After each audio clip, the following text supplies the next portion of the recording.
we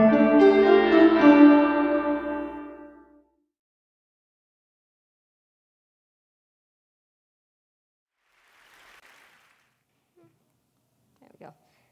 Okay, so I promise this isn't the beginning of a joke. So the Supreme Court 2010 court case, Citizens United, Disney World, and the City of Columbia.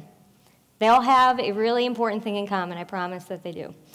So in the essence of the concept of citizen, we've had this tension over the years of individual rights versus corporate rights.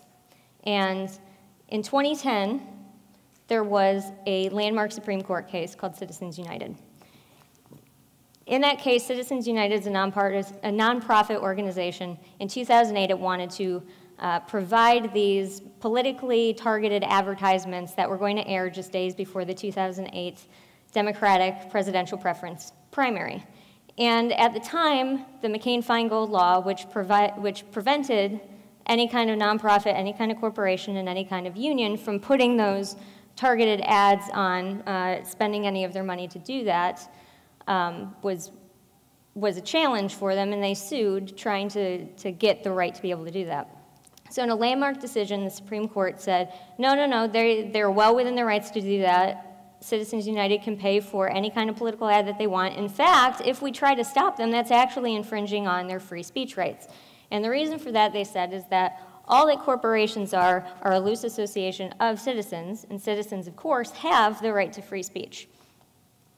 So there's, of course, public backlash, and a lot of calls for a constitutional amendment to overturn Citizens United. And there's been an increase in popularity of that kind of a constitutional amendment. Both presidential candidates last year were asked. Both said that they actually supported overturning Citizens United.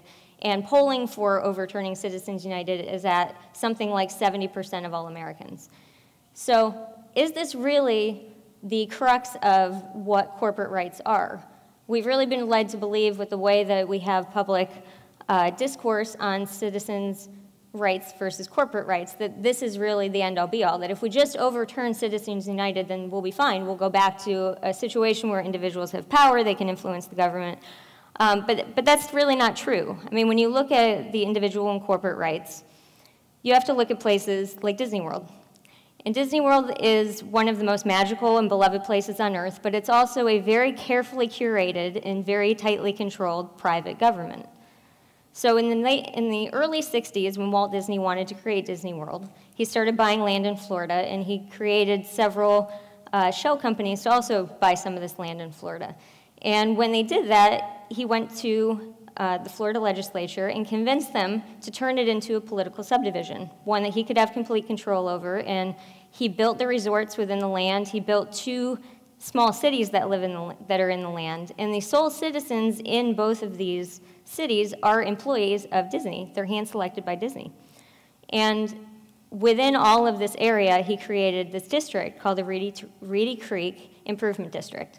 And the sole purpose of this district is to provide for the infrastructure of the area, provide for everything that a local government would provide for, and importantly, provide for taxes.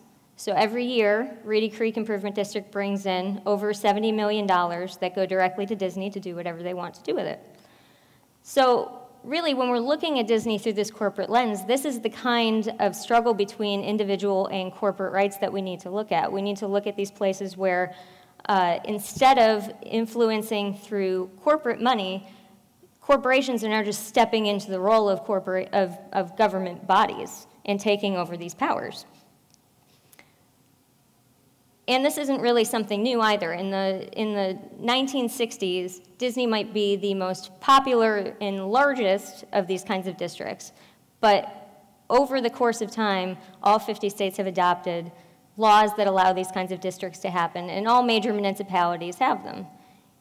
And that includes Columbia. Columbia has dozens of these little districts. They're called anywhere from community improvement districts to tax increment financing subsidies or transportation development districts, all different kinds of districts that are created either through unilateral decisions through businesses or through municipal government wanting to create some kind of a public-private partnership. So really, when we're talking about these corporate and individual rights, we're not just looking at things like Citizens United. We're not just looking at these large federal powers. We have to start looking at what's happening in our backyard.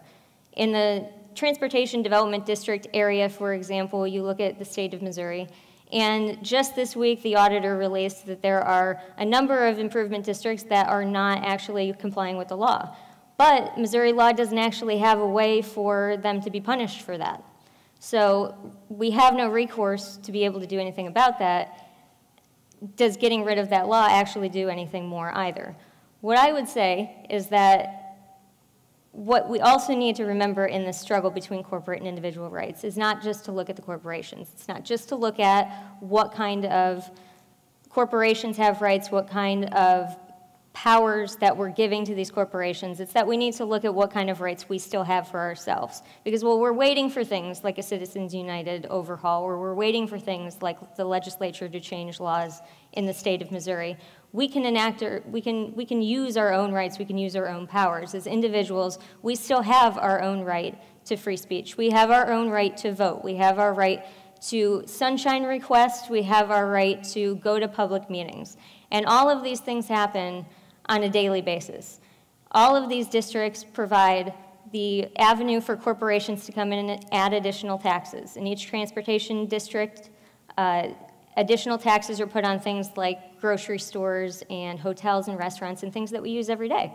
And we can sunshine records that deal with those kinds of things, and we can use the powers available to us to learn more about them and learn not just what they do, but also whether there are going to be new ones. What is happening with the ones that we have now? Are we having problems with the ones that we have now? There are avenues to get into these